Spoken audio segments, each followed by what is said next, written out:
insya-Allah seperti yang tuan-tuan sedia maklum, saya akan berkongsi salah satu daripada sejarah yang menjadi sejarah kita sendiri sebagai umat Islam yang telah berlalu sepanjang beratus tahun lamanya. Okey.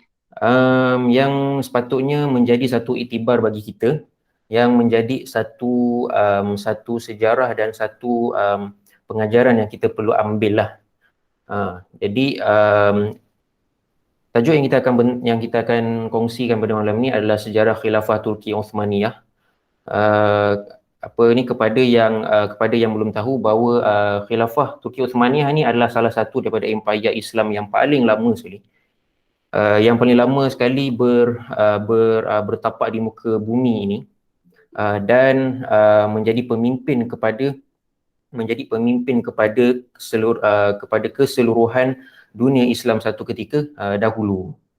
Jadi sebelum kita teruskan, saya nak buku yang saya rujuk sebagai bacaan sejarah ini adalah tulisan Profesor Dr. Muhammad Ali As-Salabi yang ini. Nampak tak? Buku ni adalah tulisan Profesor Dr. Muhammad Ali As-Salabi. Beliau adalah salah seorang sejarawan Arab lah. Jadi dia ada banyak lagi sebenarnya sejarah-sejarah khilafah yang lain macam Abbasiyah, Umayyah, Khulafa' Ar-Rasyidin dan sebagainya. Tapi ini salah satulah daripada bukunya. Kenapa tulisan ni dia menarik? Sebab Dr. Ali As-Salabi ni dia menulis sejarah berkaitan, dia bukan menulis fakta-fakta sahaja, tetapi dia menuliskan beberapa sebab jatuh dan bangunnya perjalanan sesebuah kerajaan Islam itu sendiri. Jadi kita mulakan kelas bersiri ini dengan sejarah khilafah Turki Uthmaniyah lah. Okey, jadi untuk siri yang pertama ni kita buat sedikit pendahuluan lah. Jadi seperti yang tuan-tuan lihat dekat dalam slide ni, ini adalah keseluruhan wilayah taklukan Turki Uthmaniyah satu ketika dahulu. Dan warna-warna ni menunjukkan dia punya expansion, maksudnya keluasan penaklukan lah, bermula daripada yang warna hijau pekat di tengah-tengah ni. Okey, dan dia semakin membesar sehingga 1683. Sebelum dan dalam masa yang sama saya ucapkan selamat datang kepada yang baru saja masuk. Sekarang kita bersama dalam pembentangan sejarah khilafah Turki Uthmaniyah. Okey, jadi untuk kita masuk kepada fakta-fakta yang seterusnya, kalau kita tengok dalam peta ini, kita boleh lihat keseluruhan wilayah Turki Uthmaniyah tu, kalau kita translate peta ini kepada beberapa negara-negara yang ada sekarang, sudah pasti ianya banyak. Sebab daripada Afrika Utara ni, Algeria, di sini ada Algeria, Tunisia, Libya, Mesir, Saudi, Palestin, Syria, Lebanon, Turki. Di sebelah sini ada Iraq, Baghdad, ada sedikit Iran, atas ni ada Azerbaijan, Georgia, Armenia, dan di bahagian atas ni pula ada Bulgaria, kat sini ada Greece, Kosovo, Serbia, dan di atasnya ada banyak lagi lah. So kalau kita tengok kat sini, dia meliputi hampir berbelas-belas buah negara lah. Okey. Kita nak letak satu persoalan, kenapa penting untuk kita belajar sejarah ni? Kenapa penting untuk kita belajar sejarah Turki Uthmaniyah ni? Maksudnya apa kaitannya kita sebagai orang Islam mempelajari benda yang telah lalu? Sebab mungkin adik-adik yang ataupun mungkin yang ada kat sini ke yang belajar sejarah di sekolah, sejarah ni nampak macam satu benda yang boring, satu benda yang banyak fakta. Tapi sebenarnya daripada fakta-fakta tersebut berlaku ada sebab-sebab kebangkitan dan sebab-sebab kejatuhan sesuatu bangsa itu. Okey. Pertama sekali, mana-mana bangsa yang dahulu berjaya ni ada sebab. Pertama sekali, mereka ini beriman. Mereka ini beriman dengan keimanan yang benar-benar kepada Allah Subhanahu Wa Taala dan Rasul. Yang kedua, mereka ini bangsa tersebut dia bersatu. Bangsa ini apabila dia bersatu, maka Allah berikan kejayaan dan kedudukan yang teguh di muka bumi. Dan yang ketiga, bangsa tersebut dia bukan setakat beriman, dia bukan setakat bersatu, tetapi dia mempunyai agenda. Dia mempunyai agenda, dia faham agenda. Maksudnya dia mempunyai agenda nasional, dia mempunyai agenda ada matlamat dan misi yang hendak dicapai oleh mereka. Itu yang pertama. Sebab tu kita nak belajar sejarah, kita nak tahu bagaimana sejarah-sejarah orang dahulu berjaya. Apa yang saya tulis di sini sebenarnya bukanlah apa yang saya reka ataupun saya just tulis saja, tetapi kejayaan bangsa-bangsa dahulu ni semuanya dia bertepatan dengan ayat Allah Subhanahu Wa Taala dalam surah Ar-Ra'd. Dalam maksudnya Allah tidak akan mengubah nasib sesuatu kaum sehingga mereka mengubah apa yang ada diri mereka sendiri. Okey. Yang keduanya, dalam mana-mana pertembungan dalam apabila satu bangsa itu dia nak membina tamadun, dia akan kenal siapa musuhnya. Dan musuh itu pula adalah musuh yang sentiasa hendak menjatuhkan agenda orang Islam. Jadi ini adalah dua sebab utamalah yang perlu kita faham kenapa kita perlu belajar sejarah. Dan apa yang penting untuk hari ini adalah hari ini kita tahu umat Islam dan bangsa kita ni sedang berada sedang mundur, tidak memimpin, tidak mempunyai agenda, dan sebab itu penting untuk kita mempelajari sejarah. Okey. Sebelum kita masuk kepada Turki Osmaniyah yang peta tadi, tuan-tuan, sebelum kita masuk kepada peta yang ini, saya nak cerita apa yang berlaku sebelum peta ini terjadi. Okey. Sebelum kerajaan Turki Osmaniyah ni sebenarnya ada satu empire yang sangat besar yang telah terbina ketika zaman Abbasiyah, satu zaman dengan Abbasiyah. Okey, yang dinamakan sebagai Empire Saljuk. Empire Saljuk ni adalah daripada rumpun bangsa-bangsa Turk. Bangsa-bangsa Turk ni, kalau tuan-tuan dan puan nak tahu, dia adalah kawasan-kawasan Turkmenistan, kawasan-kawasan di timur China yang bercakap dengan bahasa-bahasa Turkmen. Maksudnya mereka ni sama muka lebih kurangnya macam orang-orang Mongol. Tetapi dia bukan Cina. Dia bukan dia bukan Cina, dia bukan India, dia bukan orang Eropah. Tapi muka dia ada sedikit lebih kurang macam orang Mongol lah, macam itulah. Sebelum kerajaan Turki Osmaniyah ni dia bangun, apa yang berlaku adalah Empire Saljuk ni dia sudah pun membesar. Di bawah pemerintahan beberapa orang sultan. Tetapi apabila kerajaan Seljuk ni dia sudah membesar daripada kawasan yang saya bulatkan di sini, yang saya gerakkan mouse saya kat sini. Ini adalah asal kawasannya. Kawasan ni ada Iran, ada Pakistan, ada Afghanistan, kawasan Khurasan, kawasan-kawasan kawasan-kawasan yang di sinilah. Okey. Kerajaan Saljuk ni dia sudah pun berkembang sampai ke kawasan tanah Turki sekarang ini. Okey. Apabila kerajaan Empire Saljuk ni dia semakin besar, dia telah pun berpecah kepada beberapa buah empire sebab kerana berlaku beberapa konflik dalaman. Jadi ada tiga buah empire, ada tiga buah kerajaan, dia telah berpecah kepada tiga. Pertama sekali adalah kerajaan Saljuk Rom. Pada 1077 kerajaan ni dia telah declare bahawa dia telah melepaskan diri dia telah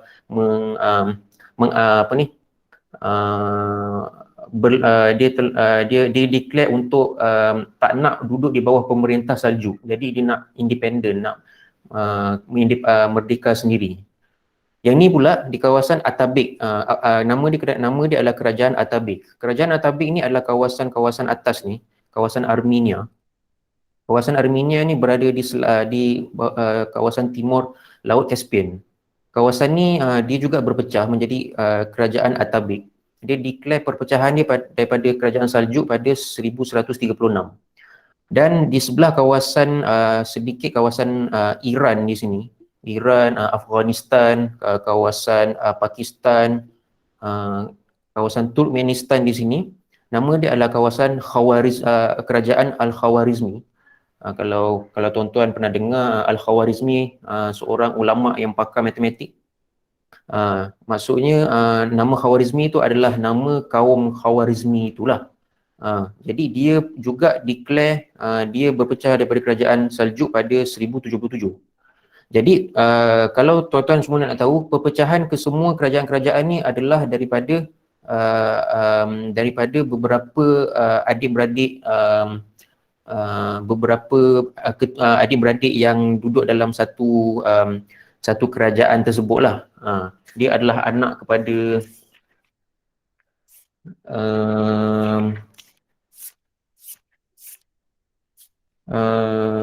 dia adalah anak kepada Sultan Malik Shah. Mereka berpecah. Saya nak bagi tahu tuan-tuan, ketiga-tiga kerajaan ni semuanya adalah kerajaan Islam. Maksudnya kerajaan Islam apabila mereka mula berpecah ketika ini, maka maka mereka semua ni mula berfikir buat hal masing-masing, membina pengaruh masing-masing di kawasan sendiri dan tidak bersatu. Itu yang berlaku. Jadi apabila berlaku perpecahan ketiga-tiga kerajaan Saljuk ni menjadi tiga, Saljuk ini dia menyebabkan Saljuk ini semakin lemah. Ada orang nak mengangkat tangan Faiz tak apa.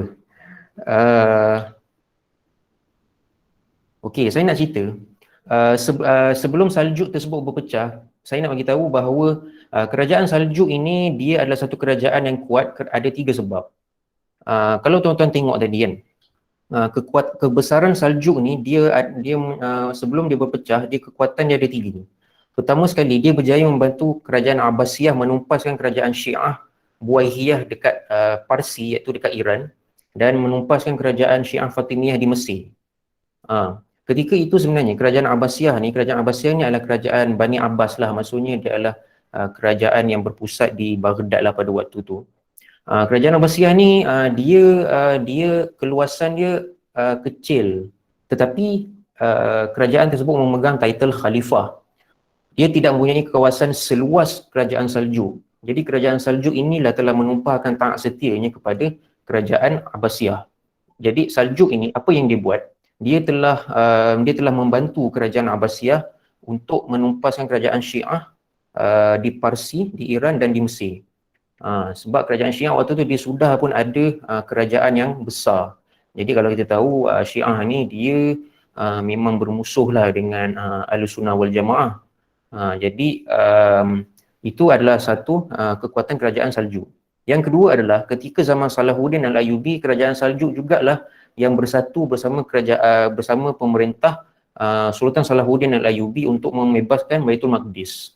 Jadi kalau tuan-tuan nak tahu, ketika zaman Salahuddin Al-Ayyubi, salah satu daripada tentera Salahuddin Al-Ayyubi adalah tentera daripada kerajaan Saljuk. Okey, sebab tu waktu tu umat Islam boleh bersatu untuk membebaskan Baitul Maqdis daripada orang Kristian, orang-orang tentera salib. Yang kedua adalah kerajaan Saljuk ni pula dia mampu menghalang kemarahan tentera salib daripada barat. Kalau tuan-tuan tengok daripada peta yang tadi, kawasan sini adalah kawasan barat. Maksudnya kawasan ini di kawasan barat Turki ni adalah pintu masuk orang-orang barat, sebab di sinilah orang-orang Byzantine bertapak. Jadi apabila kerajaan Saljuk ni dia besar, dia boleh menghalang orang-orang Rom dan orang-orang Byzantine untuk menyerang umat Islam daripada arah sini. Sebab kat sini ada Palestin, kat sini ada Mekah dan Madinah, kat situ.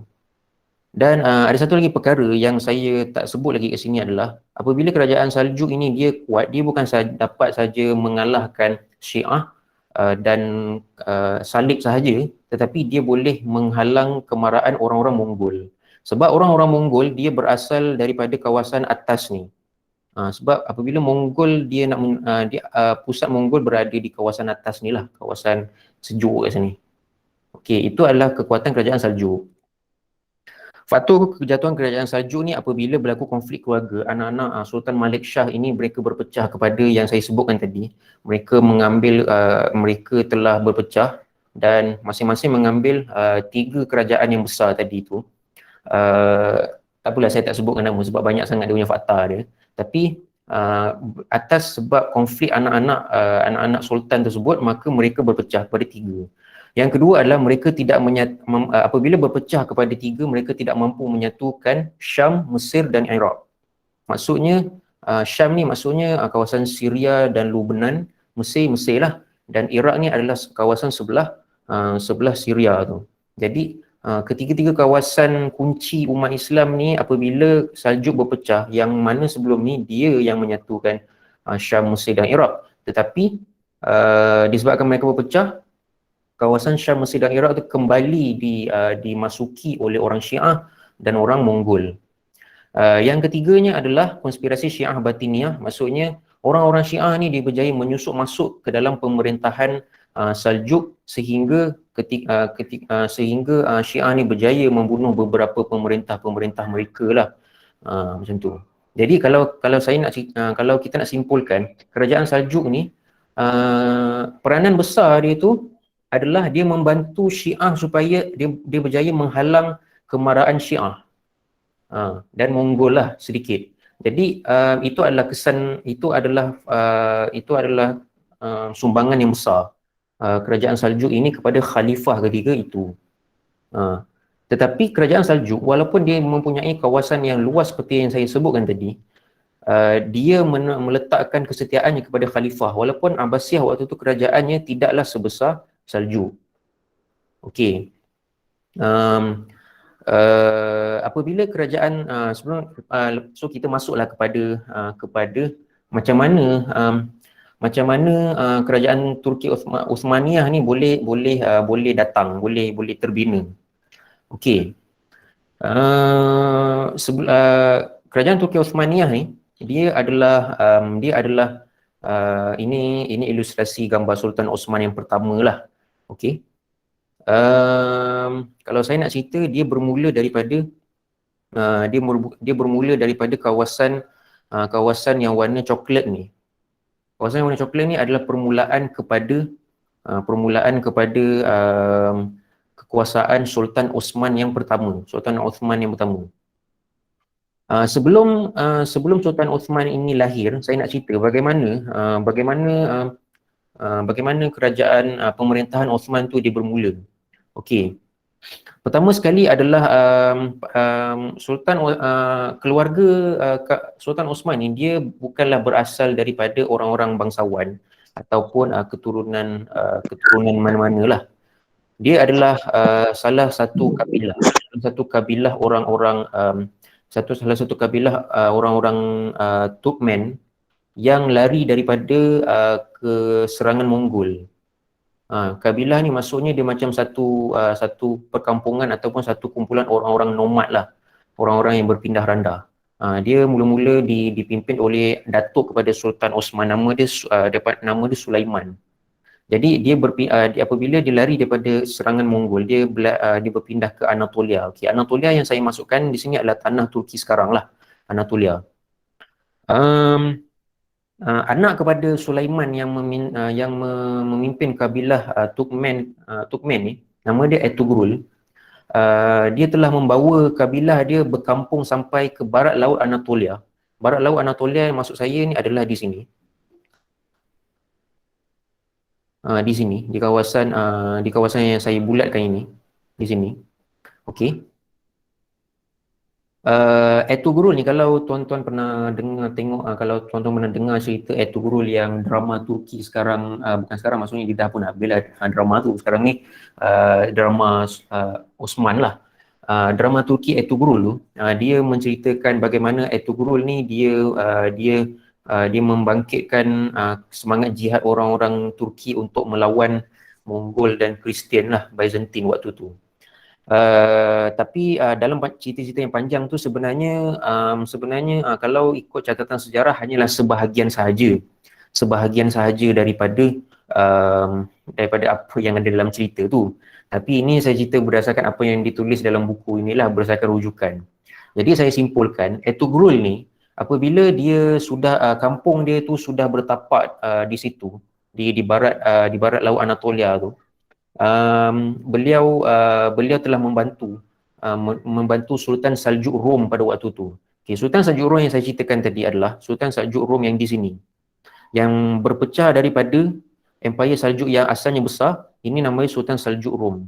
Maksudnya ada kepimpinan Saljuk di sini, yang Ertugrul tu tolong untuk melawan tentera Byzantine. Okey.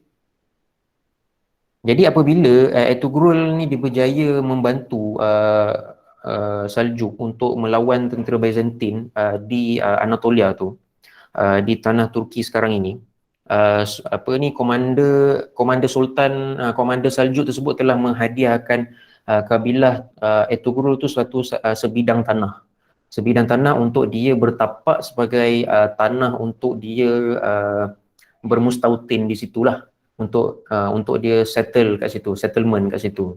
Jadi yang pertama. Yang kedua, Sultan Saljuk Rom telah memberikan kuasa wewenang lah, maksudnya kuasa autonomi kepada Ertugrul untuk menakluk mana-mana wilayah-wilayah Byzantine yang berada di kawasan Turki sekarang ini. Yang dia bagi kebenaran untuk Ertugrul berjihad melawan kawasan untuk menakluk kawasan-kawasan Rom, Byzantine waktu itu. Jadi daripada situ berlaku kolaborasi antara kuasa autonomi Ertugrul dan Kesultanan Saljuk waktu tu. Jadi macam kuasa antara dua negara lah pada waktu tu. Okey. Apabila Ertugrul ni dia meninggal dunia, dia telah memberikan kuasa pemerintahan ni kepada anak dia bernama Osman bin Ertugrul. Okey.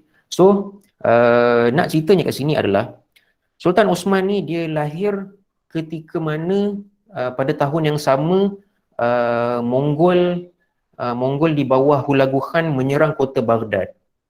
Kalau siapa yang pernah baca sejarah Islam, ada bagaimana kerajaan Abbasiyah pernah diserbu oleh Mongol yang dipimpin oleh Hulagu Khan, sehingga pada waktu itu banjir darah di seluruh kota Baghdad. Orang umat Islam berlari bertempiaran, menyembunyikan diri di dalam rumah, di dalam hutan, di dalam perigi, sampai semuanya tak mampu untuk sembunyi dan akhirnya semua mati, meninggal dunia dan disembelih oleh Mongol pada waktu itulah. Dan waktu itu adalah satu malapetaka yang sangat-sangat besar pada waktu itu. Mongol telah menyembelih umat Islam beramai-ramai lah pada waktu itu di kota Baghdad. Dan itulah tahun yang sama lahirnya Osman ini di Turki pada waktu itulah. Jadi pada waktu itu tuan-tuan bayangkan, disebabkan perpecahan Saljuk pada waktu itu telah melemahkan Abbasiyah sehingga Mongol berani dan berjaya menyembelih umat Islam di Baghdad pada waktu itu. Dan ketika itu umat Islam, banyak kerajaan Islam banyak tetapi berpecah. Kerajaan Abbasiyah Khalifah itu juga lemah, dan pada waktu itu tidak ada ketua, tidak ada mana-mana kerajaan yang mempunyai kuasa super power yang boleh menyelamatkan kerajaan Islam yang lain. Itulah kesan daripada perpecahan Saljuk tadi. Tetapi Sultan Osman ni dia baru sahaja lahir.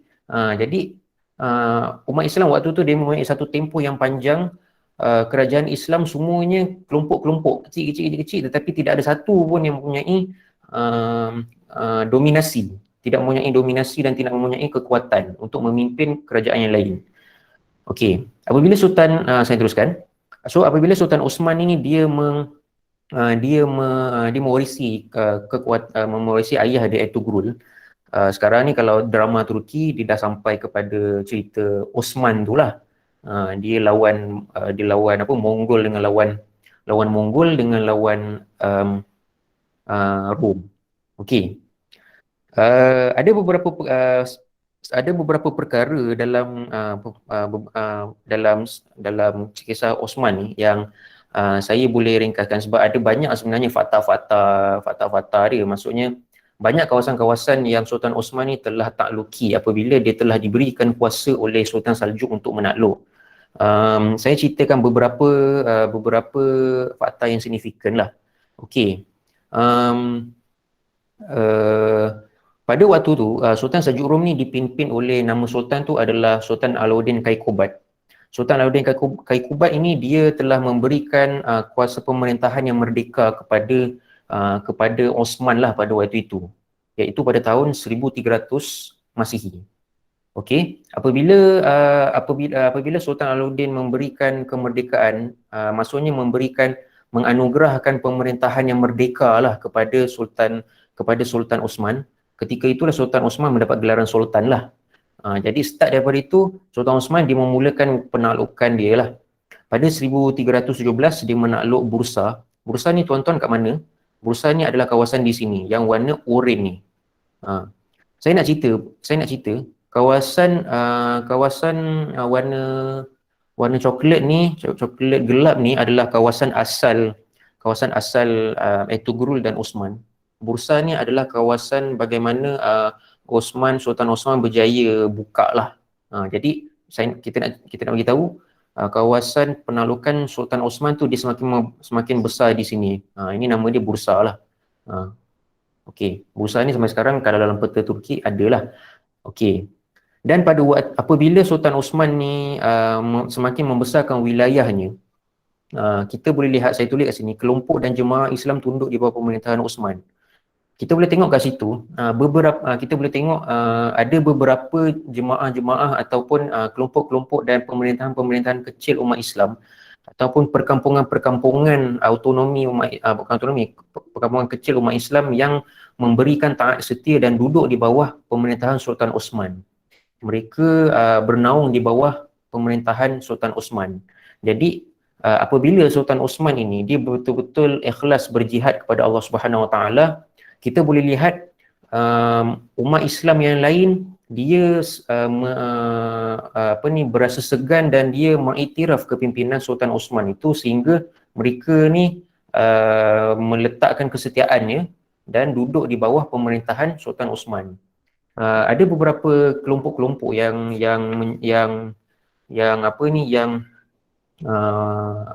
duduk di bawah Sultan yang declare mereka untuk duduk di bawah pemerintahan Sultan Osman. Salah satunya namanya adalah Jemaah Khuziarum. Mereka ni adalah kelompok-kelompok orang Islam yang duduk di perbatasan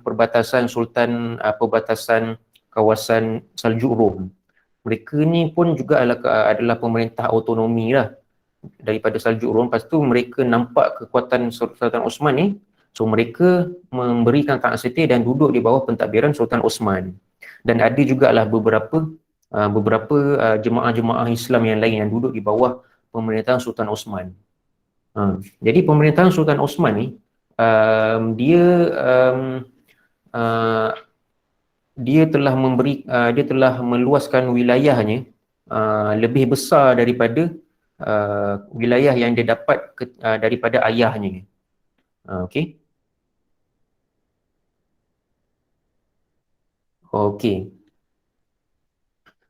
Seperti yang saya sebut tadi, kawasan coklat gelap dengan kawasan oranye ni adalah kawasan pemerintahan Sultan Osman dan juga adalah kawasan pemerintahan yang telah dibuka oleh anak Sultan Osman iaitu Sultan Orhan. Okey. Ada satu lagi perkara yang menjadi satu benda yang menarik dalam pemerintahan Sultan Osman ni adalah Beliau telah apabila mereka telah membuka kawasan bursa di sini, dia telah mengambil kawasan, dia telah mula untuk masuk ke dalam kawasan Laut Marmara. Pada asalnya sebenarnya Laut Marmara ni ketika zaman Kesultanan Saljuk Rom, Sultan Saljuk dia tidak menakluk kawasan ini. Tapi apabila Sultan Osman dia mendapat pemerintahan dan mendapat kedaulatan tersebut, dia mengembangkan empayanya sehingga dia mampu untuk menakluk kawasan laut ini. Akhirnya beliau pada ketika dalam misi dalam buku ni, bursa ni kawasan sinilah yang saya tunjuk kat sini, lebih kurang di sini. Ketika misi untuk menakluk kawasan bursa ini, beliau telah meninggal dunia sebab tak tahu sebab apa, tapi beliau meninggal dunia dan beliau telah memberikan pemerintahan beliau kepada anaknya Sultan Orhan.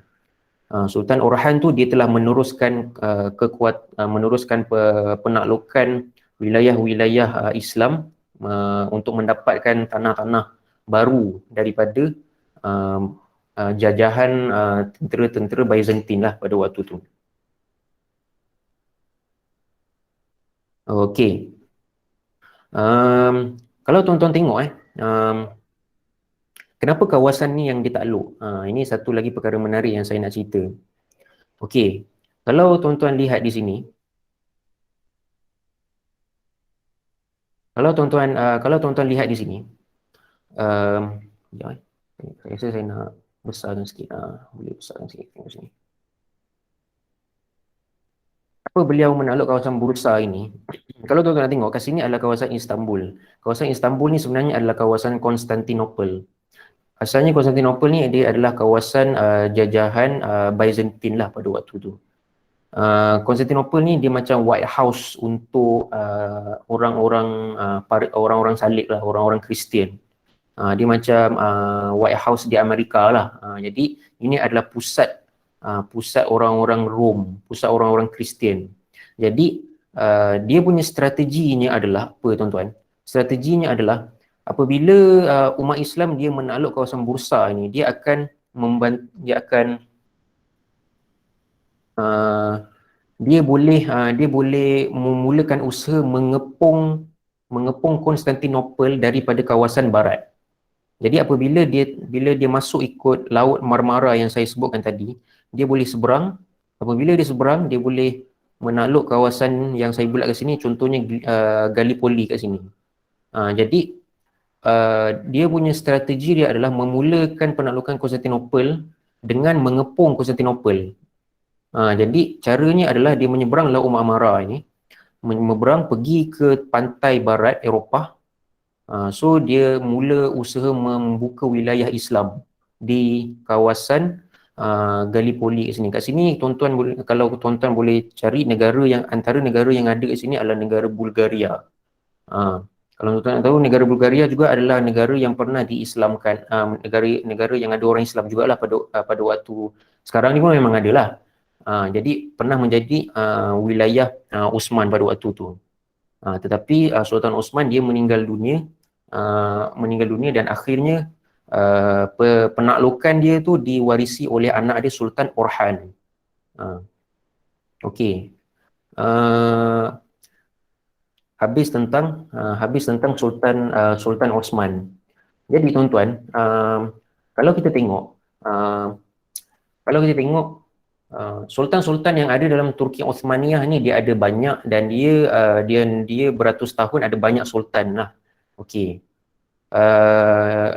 Apa kaitannya dengan penjajahan wilayah Islam? Okey, seperti mana yang kita tahu kan tuan-tuan, Islam ni adalah agama, pertama sekali Islam ni sebenarnya dia adalah agama yang mewajibkan umat Islam itu untuk berjihad menyebarkan dakwah. Jadi apabila Islam menjadikan jihad itu adalah satu perkara yang fardu untuk umat Islam kan, tidak boleh lari daripada tuntutan jihad.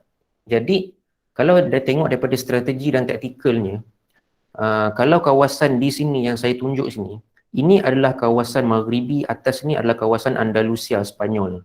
Kawasan-kawasan Maghribi, Andalusia, Spanyol, kawasan Algeria, kawasan Tunisia ni, sebelum Turki Osmaniyah, kawasan ni adalah kawasan di bawah pemerintahan Bani Umayyah. Kawasan Bani Umayyah. Kalau tuan-tuan pernah dengar kawasan Andalusia, kerajaan Islam Andalusia di sini, di Spanyol ini. Kerajaan Islam di Andalusia ni mereka telah cuba untuk mereka telah berjaya membuka wilayah Islam sampai ke kawasan Spanyol, Portugal di sinilah. Orang-orang Turki pula, orang-orang Saljuk dan orang-orang Turki, mereka membuka wilayah Islam daripada kawasan Turki. Bermakna sebenarnya strategi Islam ni mereka membuka Islam dalam bentuk yang bulat mengelilingi Laut Mediterranean ini. Maksudnya mereka ni kawasan Abbasiyah dengan Umayyah, mereka membuka wilayah Islam mengikut kawasan Afrika Utara sampailah ke Spanyol. Orang-orang Turki pula, kalau kita tengok selepas ni insya-Allah siri akan datang, kita akan sambung. Sultan-sultan akan datang yang kita akan bincangkan kejap lagi. Mereka akan membuka wilayah Islam dari kawasan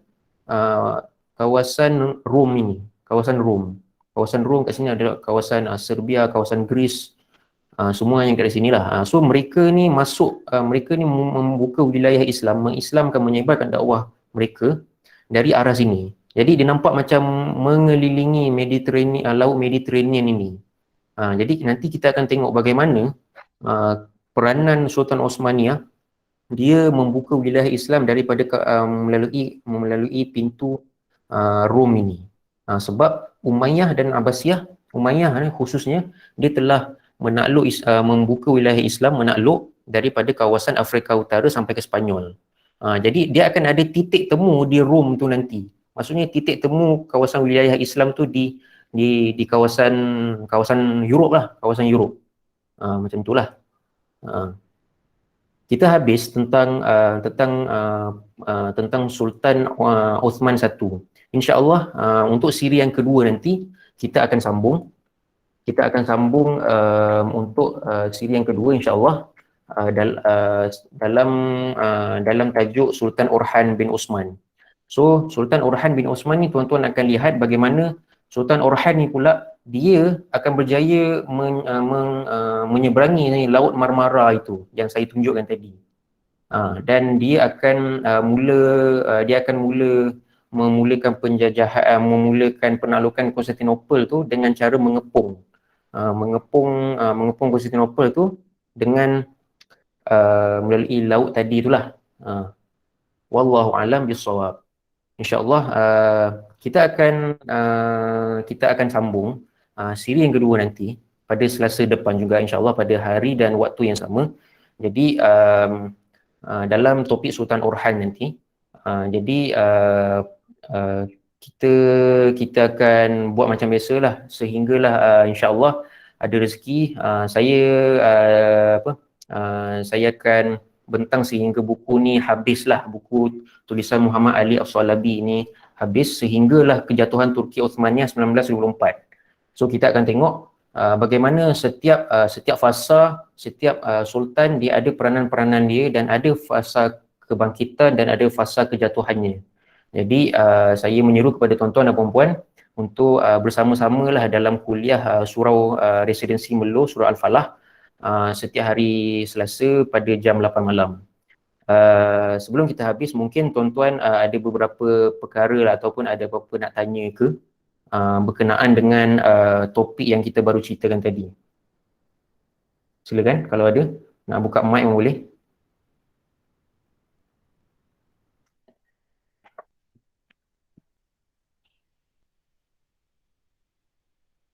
Kalau nak tulis soalan dekat dalam chat pun boleh juga, tak masalah. Silakan.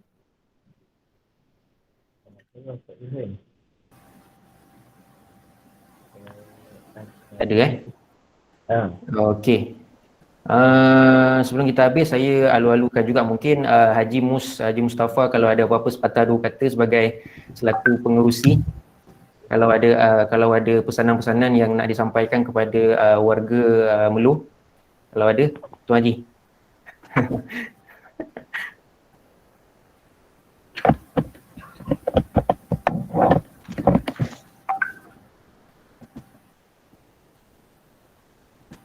Ni Papa. Mikrofon Tuan Haji tak? Buka mic. Ini kita pernah ke rumah dia.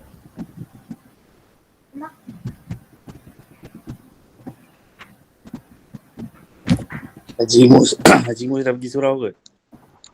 Ada tu, ada tu.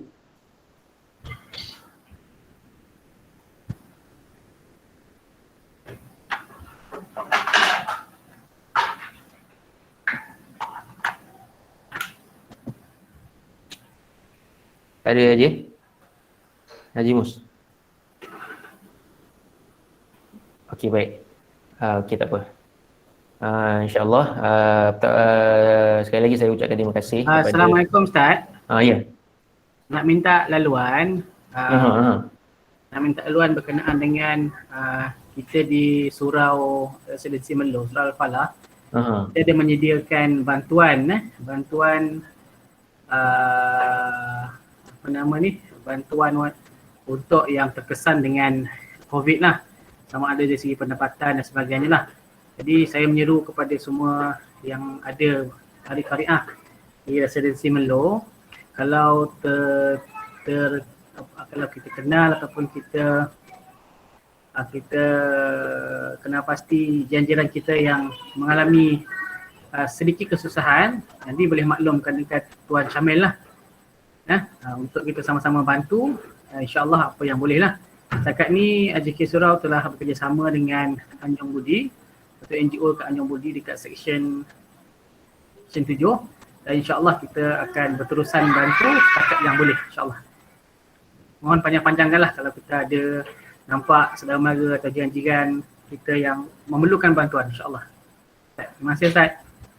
Okey, baik. Terima kasih sama-sama. Ada yang tanya judul buku. Okey, judul buku dia adalah Bangkit dan Runtuhnya Khilafah Uthmaniyah. Tulisan Profesor Ali Muhammad As-Salabi yang ini. Nampak tak? Yang ni Bangkit dan Runtuhnya Khilafah Uthmaniyah. Maksudnya buku ni boleh dapat lah, boleh beli kat Shopee lah. Saya pun beli buku ni kat Shopee. Buku ni di dalam bahasa Indonesia. Kalau dalam terjemahan bahasa Melayu ada juga terbitan Pustaka Salam. Tapi saya dapat beli yang ni dululah, so boleh rujuk lah.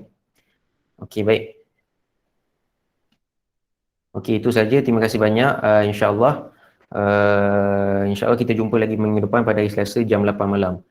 Kita tutup dengan tasbih kafarah dan suratul As. Subhanakallahumma bihamdik, asyhadu an la ilaha illa anta, astaghfiruka wa atubu ilaik. Wal 'asri innal insana lafi khusr illa alladziina aamanu wa 'amilus shalihat wa tawassaw bil haqqi wa tawassaw bis sabr. Okey, terima kasih kepada tuan-tuan dan puan-puan. Assalamualaikum warahmatullahi wabarakatuh. Jumpa lagi. Waalaikumsalam warahmatullahi wabarakatuh.